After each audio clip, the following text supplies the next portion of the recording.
The world's great novels. The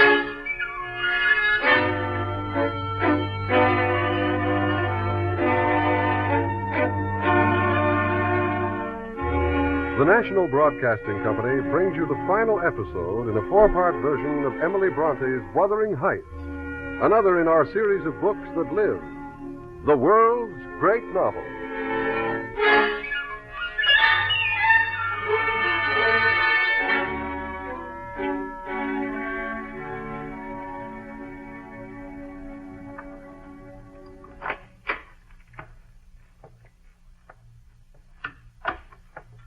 Are you asleep, Mr. Lockwood? No, Mrs. Dean. Merely enjoying the sight of the burning logs. Aye, it's a cheery sight on a chill evening. I brought you a pot of steaming coffee. Oh, thank you. I thought you might enjoy it in case you plan to sit up late reading.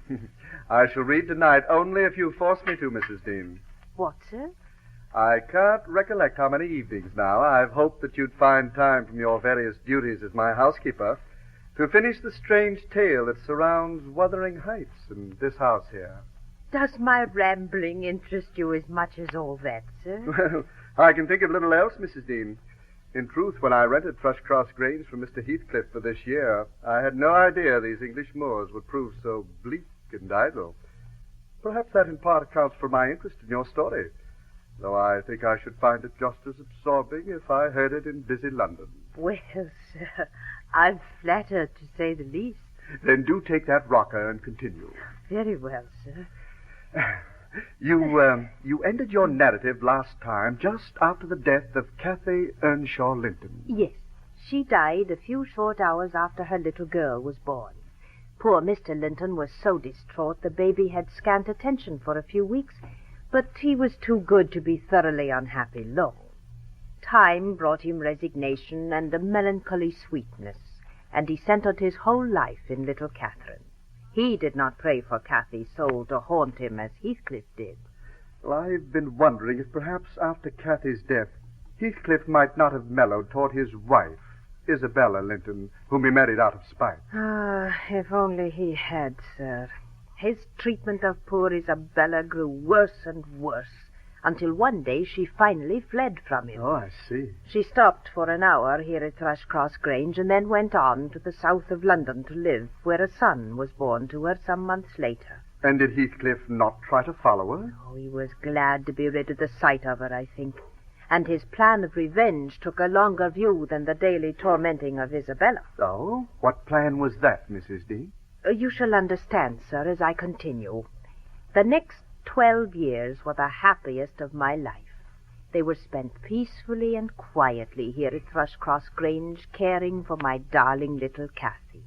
The only disturbing event of that period was the death of Mr. Hindley Earnshaw. Oh. Though he'd fallen low through drink and gambling, Hindley and I had practically grown up together in the old days at Wuthering Heights, and so I felt compelled to go and assist at the last duties. What are you doing here, Ellen Dean? We want no visitors from Thrushcross Grange. I've come to see if I may be of any service with Mr. Hindley, Mr. Heathcliff. He's beyond all help. He died like he lived, in a drunken stupor. But he deserves a decent and Christian burial, sir. Well, if you insist, then take care of the matter. But I bid you remember that the money for the whole affair will come out of my pocket. Out of your pocket, sir? Surely you're not surprised, Ellen. Hindley died completely in debt. His entire property is mortgaged to me.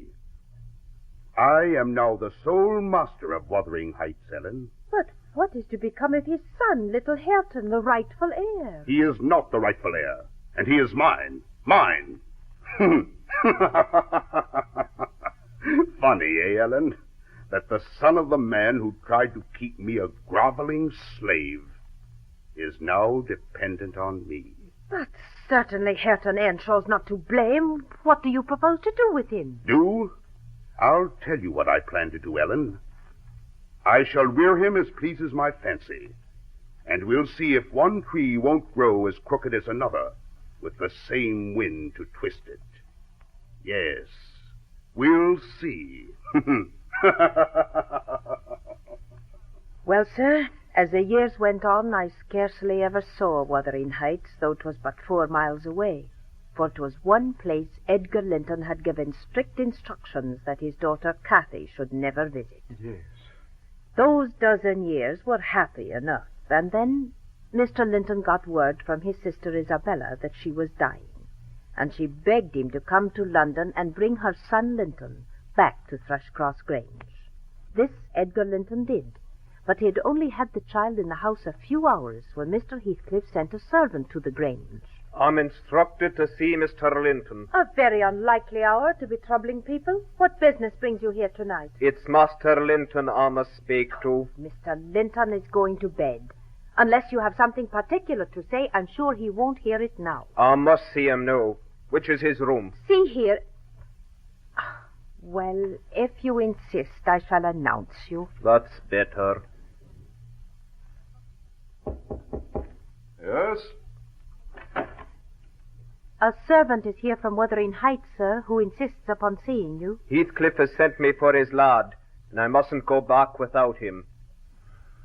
If there were any way I could avoid this, I would, There must but... be some way, sir. The boy is not well at best, and to send him to that place.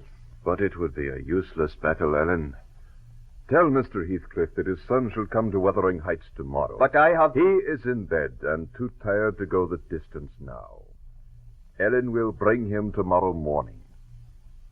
So the next day I took the boy over the moors to Wuthering Heights. It was early, and Hareton and Heathcliff had just finished breakfast. Hello, Ellen. I feared I should have to come down and fetch my property myself. You've brought it, have you? Well, let us see what we can make of it. Don't be afraid, Linton. What a beauty. What a lovely, charming thing. Oh, curse my soul, but it's worse than I expected. And the devil knows I was not sanguine. Sit down, Linton, dear. You're all a tremble. So he is. Tut, tut, none of that nonsense. You're your mother's child entirely. Where is my share in the puling chicken? I hope you'll be kind to the boy, Mr. Heathcliff, or you'll not keep him long. I'll be very kind to him, you needn't fear. Only nobody else must be kind to him. Hareton, you infernal calf, be going to your work. I'm going. Yes, Ellen. My son is prospective owner of Thrushcross Grange, and I should not want him to die until I was certain of being his successor. I don't quite understand. Old Linton's will provided that if Edgar had no male heirs and Isabella did, Thrushcross Grange would go to Isabella's child. And her child is mine. I want the triumph of seeing my descendant fairly lord of their estates. That is the sole consideration which can make me endure the whelp. I despise him for himself, and hate him for the memories he revives. We at the Grange then lost all contact with young Linton as we had with the others at Wuthering Heights, and life settled back to its old pleasant way until Miss Cathy's 16th birthday. This 20th of March was a beautiful spring day, and Cathy was given permission to have a ramble on the edge of the moor with me in search of a colony of moor game.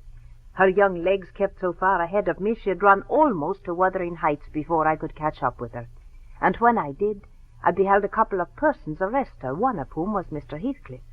The other turned out to be Hareton Earnshaw, now quite grown. I've neither taken nor found any of your game, and I didn't mean to take them. But Papa told me there were quantities around, and I wished to see the eggs. And who is Papa? Mr. Linton of Thrushcross Grange. I thought you did not know me, or you wouldn't have spoken in that way. You suppose Papa is highly esteemed and respected, then? And what are you? Miss Cathy, we really must Is go that back. man your son? Hareton? No, he is not my son, but I have one, and you've seen him before. And though your nurse is in a hurry, I think both you and she would be better for a little rest. Will you just turn this nab of heath and walk into my house? You really mustn't on any account, Miss Cathy. Why? I'm tired of running and the ground is dewy. I can't sit here. Oh, let us go, Ellen. Come, Ellen, hold your tongue. It will be a treat for her to look in on us. Hareton. Aye. Get forward with the lass. You shall walk with me, Ellen. Come along, miss. Mr. Heathcliff, it's very wrong. You know you mean no good, and there she'll see Linton, and all will be told as soon as we return, and I shall have the blame. I want her to see Linton. He's looking better these few days. It's not often he's fit to be seen. He's such a weakling. But where's the harm in it? I'm convinced you have bad design in encouraging her to enter your house. My design is as honest as possible. I'll inform you of its whole scope. That the two cousins may fall in love and get married. I'm acting generously to your master, Ellen. His young chit has no expectations, and should she second my wishes, she'll be provided for at once as joint successor with Linton. If Linton died, and his life is quite uncertain, Catherine would be the heir. No, she would not. There is no clause in the will to secure it so.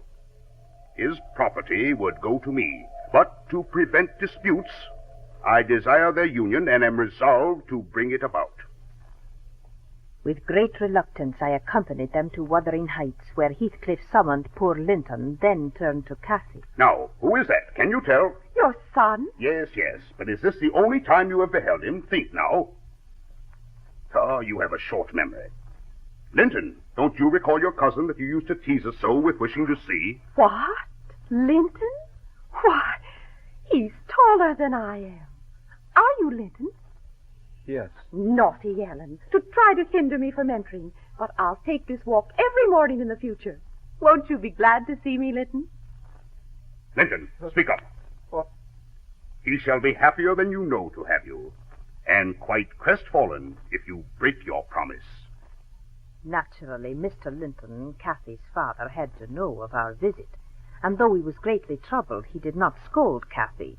He explained, as simply as possible, the way Heathcliff had treated Isabella, and then forbade Cathy ever to visit the Heights again.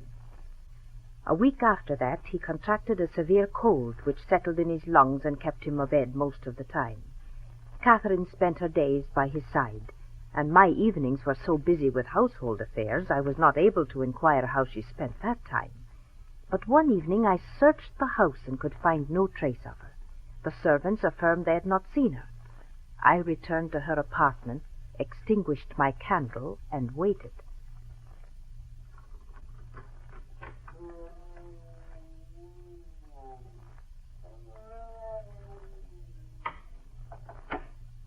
Well, miss. Ellen? Yes, where have you been riding at this hour? I saw you come in. To the bottom of the park.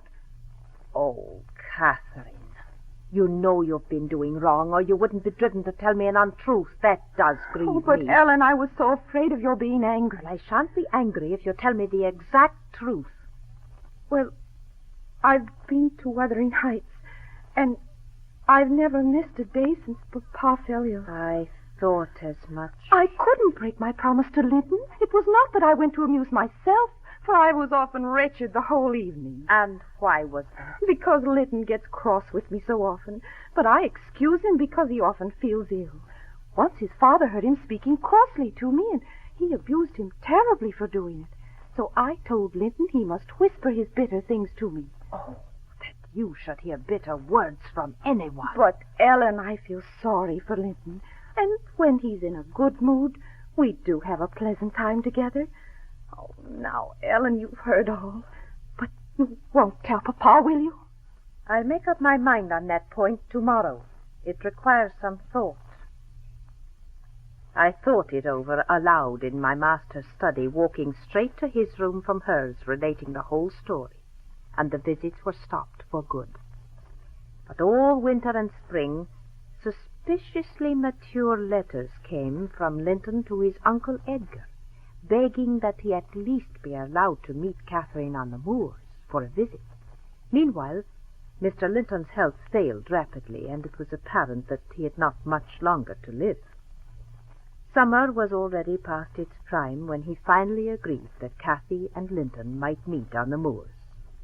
It was a close, sultry day when we reached the appointed spot where Linton lay on the heath looking very pale and miserable. Why, Master Linton, how ill you do look. Oh, Linton, you do look ill. Are you worse than usual? No. Better. Oh, but you have been worse, I know. You're so much thinner than when last I saw you. I'm tired is all. And in the morning I often feel sick. Papa says I grow so fast. Oh, please sit down. It's wearing to see anyone standing. Linton, I don't think you wanted to see me at all. My father's very ill. Why did you call me from his bedside? No, do not go. Oh, I cannot bear it. Catherine, I'm a traitor. No, I cannot tell you. But if you leave me, I shall be killed. Catherine, dear, my life is in your hands. You have said you loved me, and if you did, it wouldn't harm you. Perhaps you will consent and he'll let me die with you. Consent to what? No, I dare not tell. My father threatened me, and I dread him. I dread him. Oh, well, keep your secret if you're a coward. Be quiet, dear sweet Catherine. Here comes my father. Well, Ellen, it is something to see you so near to my house. How are you at the Grange? The rumor goes that Edgar Linton is on his deathbed. How long do you think he will last? I don't know. Get up, Linton. Get up. Don't grovel on the ground there. Up the stairs. I will, Father. Only let me alone or I shall faint. You would imagine I was a devil himself to excite such horror. Be so kind as to walk home with him, will you, lass? He shudders if I touch him. My father has forbidden me to enter Wuthering Heights again. Come now, my house is not stricken with the plague. You shall have tea before you go home. Come now. My first instinct told me not to enter, and yet Linton was so miserable we were both moved to pity for him. But once inside, Heathcliff locked and bolted the door, and we soon realized we were prisoners. When he left the room, we rushed over to Linton. Master Linton, you know what your diabolical father is after, and you must tell us. Yes, Linton, you must. Papa wants us to be married. And he knows your papa wouldn't let us marry now, and he's afraid of my dying if we wait. So we are to be married in the morning, and you are to stay here all night. Why, the man is mad, or thinks us fools, every one. Do you imagine... Be quiet, please be quiet. What, Linton? Sniveling again? You're pining for pure love, are you not? Mr. Heathcliff, don't you see? If I stay here tonight, Papa will be miserable. He shall think me lost. Oh, let me go home. I promised to marry Linton. I do love him. Miss Linton, I shall enjoy myself remarkably in thinking your father will be miserable. You could have hit on no surer way of fixing your residence under my roof for the next 24 hours. As to your promise to marry Linton, I shall take care you shall keep it, for you shall not quit this place till it is fulfilled. For a week we were kept prisoners at Wuthering Heights, and during that time Heathcliff had Cathy and Linton married. I was allowed to return before Catherine, but fortunately she persuaded Linton to help her escape in time to be by her father's bedside when he died. The evening after the funeral we were seated in the library when Heathcliff walked in without even the ceremony of knocking. He was master now and availed himself of the master's privilege. When Catherine saw him she rose with an impulse to dash out. Stop! No more runnings away. I've come to fetch you home, and I hope you'll be a dutiful daughter and not encourage my son to further disobedience. I was embarrassed how to punish him when I found he had helped you escape. He is such a cobweb. A pinch would have annihilated him.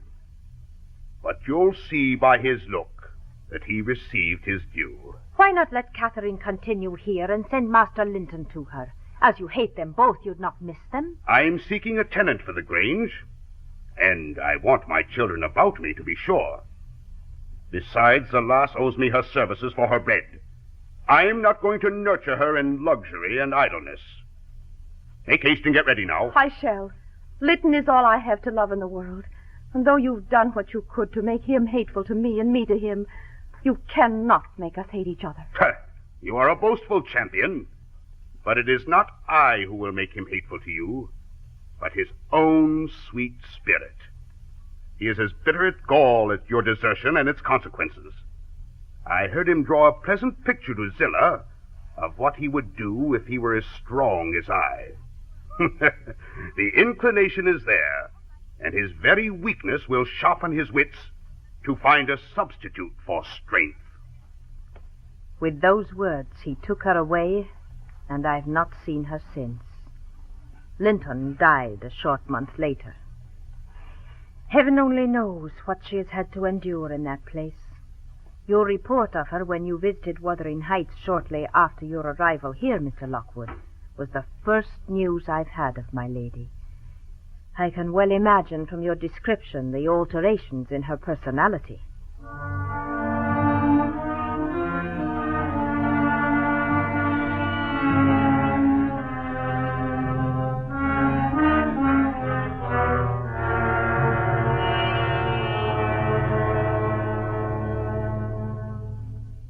That was the end of Mrs. Dean's narrative, at least for that time. You see, it's some 6 months now since that evening in front of the fire at Thrushcross Grange.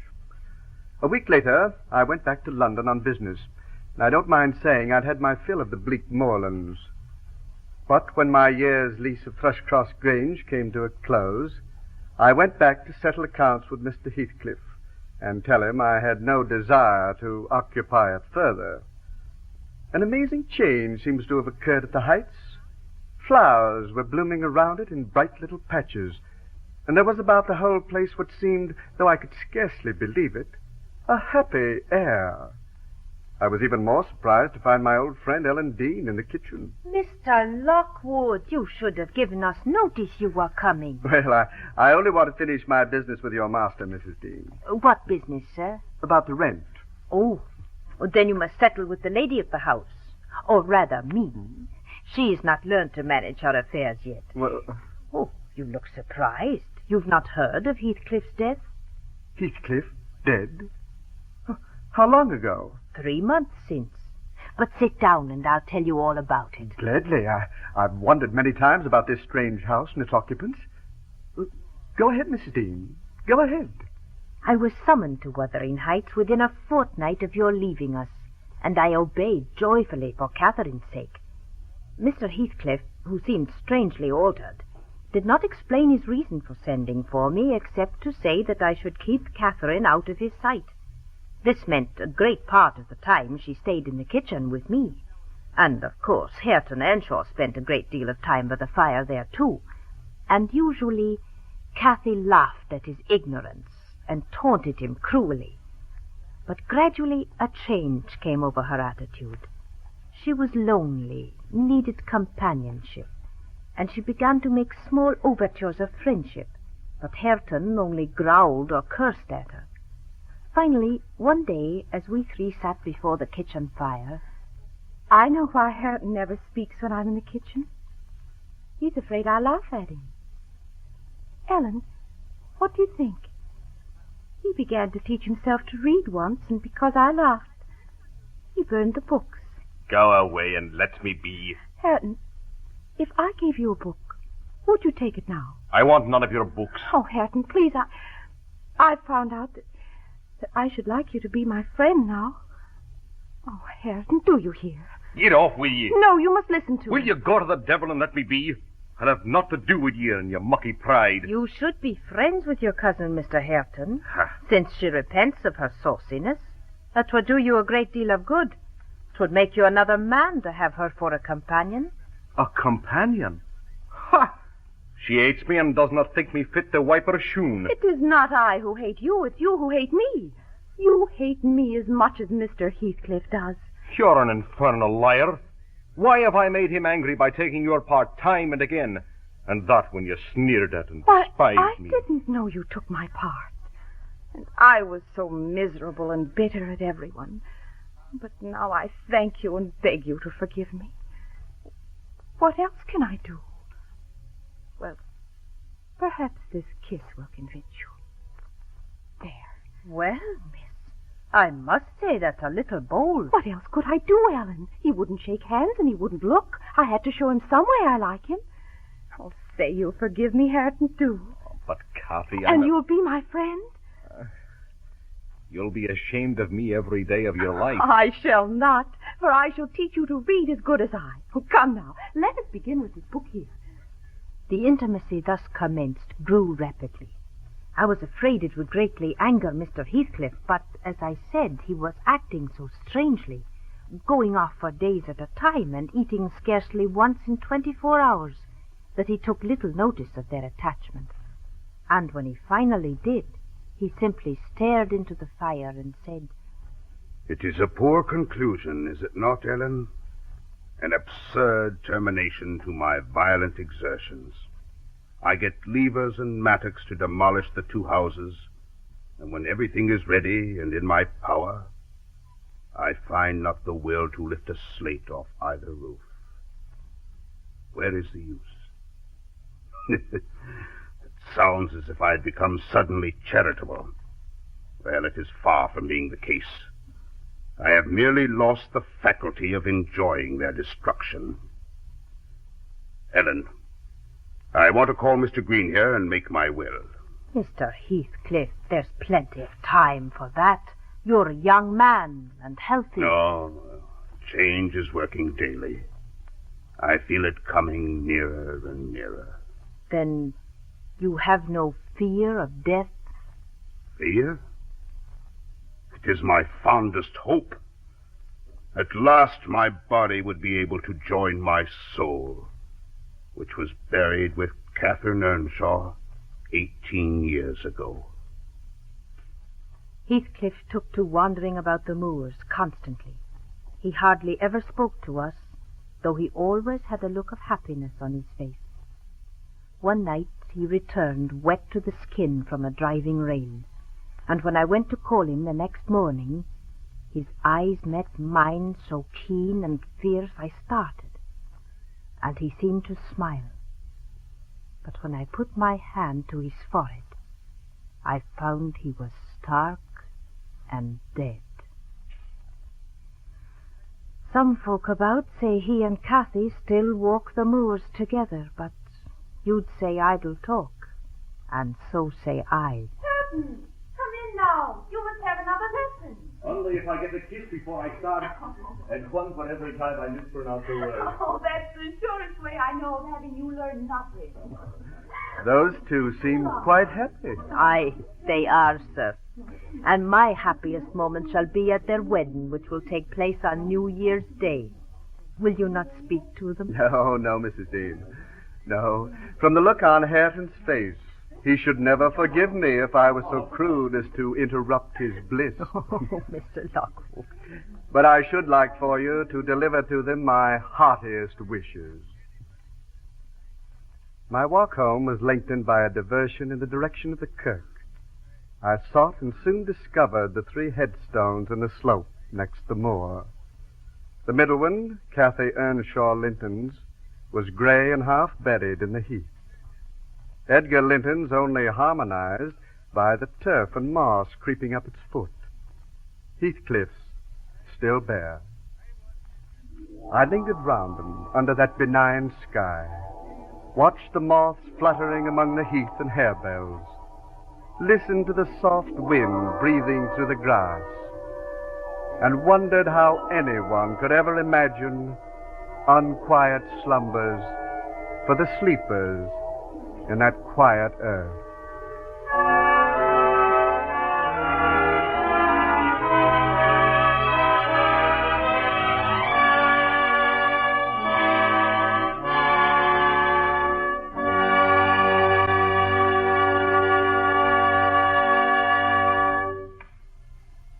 Wuthering Heights by Emily Bronte is one of the world's great novels, brought to you each week by the National Broadcasting Company.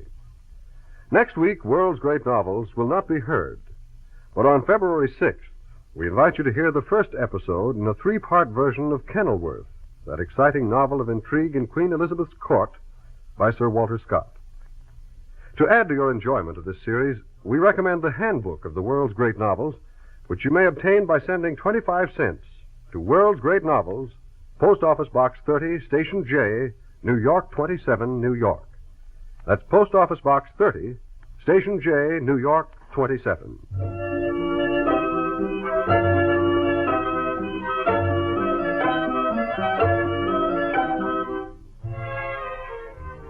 Wuthering Heights was adapted for radio by Agnes Eckhart.